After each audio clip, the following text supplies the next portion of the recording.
السلام علیکم ناظرین کرام، شروع کرتی ہوں اللہ تعالیٰ کے بابرکت نام سے جو بڑا مہربان اور نہایت رحم والا ہے۔ نبی اکرم صلی اللہ علیہ وسلم نے رجب سن 8 ہجری میں سمندر کے کنارے ایک لشکر 300 آدمیوں کا، جن پر حضرت ابو عبیدہ امیر بنائے گئے تھے، بھیجا۔ حضور صلی اللہ علیہ وسلم نے ایک تھیلی میں کھجوروں کا توشہ بھی ان کو دیا۔ 15 روز ان حضرات کا وہاں قیام رہا اور توشہ ختم ہو گیا۔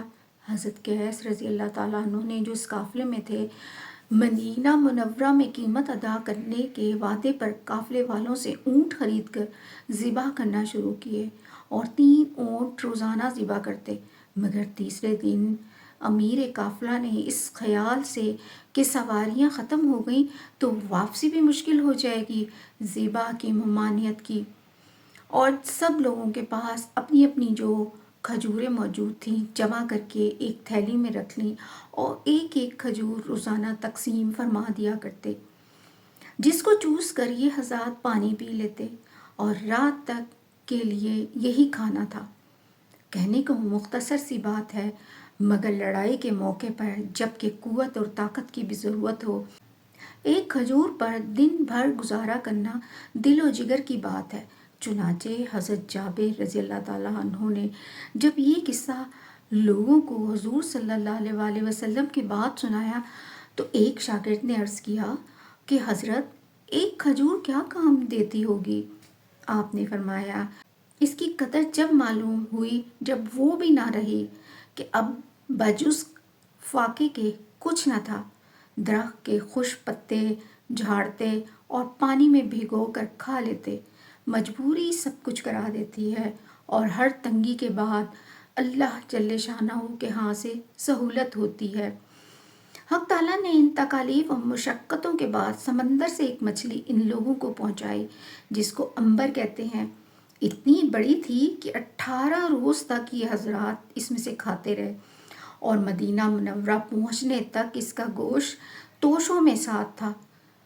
حضور صلی اللہ علیہ وسلم کے سامنے جب سفر کا مفصل قصہ سنایا گیا تو حضور صلی اللہ علیہ وسلم نے ارشاد فرمایا کہ یہ اللہ کا ایک رزق تھا جو تمہاری طرف بھیجا گیا تھا۔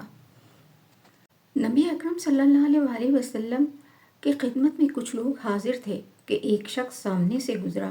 حضور صلی اللہ علیہ وسلم نے دریافت فرمایا کہ تم لوگوں کا اس شخص کے بارے میں کیا خیال ہے؟ عرض کیا، یا رسول اللہ، شریف لوگوں میں سے ہے، واللہ اس قابل ہے کہ اگر کہیں نکاح کا پیغام دے دے تو قبول کیا جائے، کسی کی سفارش کر دے تو مانی جائے۔ حضور سن کر خاموش ہو گئے۔ اس کے بعد ایک اور صاحب سامنے سے گزرے۔ حضور صلی اللہ علیہ وسلم نے ان کے متعلق بھی یہی سوال کیا۔ لوگوں نے کہا، یا رسول اللہ، ایک مسلمان فقیر ہے، کہیں منگنی کرے تو بیاہا نہ جائے، کہیں سفارش کرے تو قبول نہ ہو، بات کرے تو کوئی متوجہ نہ ہو۔ آپ صلی اللہ علیہ وسلم نے ارشاد فرمایا کہ اس پہلے جیسوں سے اگر ساری دنیا بھی بھر جائے تو ان سب سے یہ شخص بہتر ہے۔ ایک صحابی حضور اکرم صلی اللہ علیہ وسلم کی خدمت میں حاضر ہوئے اور عرض کیا، یا رسول اللہ، مجھے آپ سے محبت ہے۔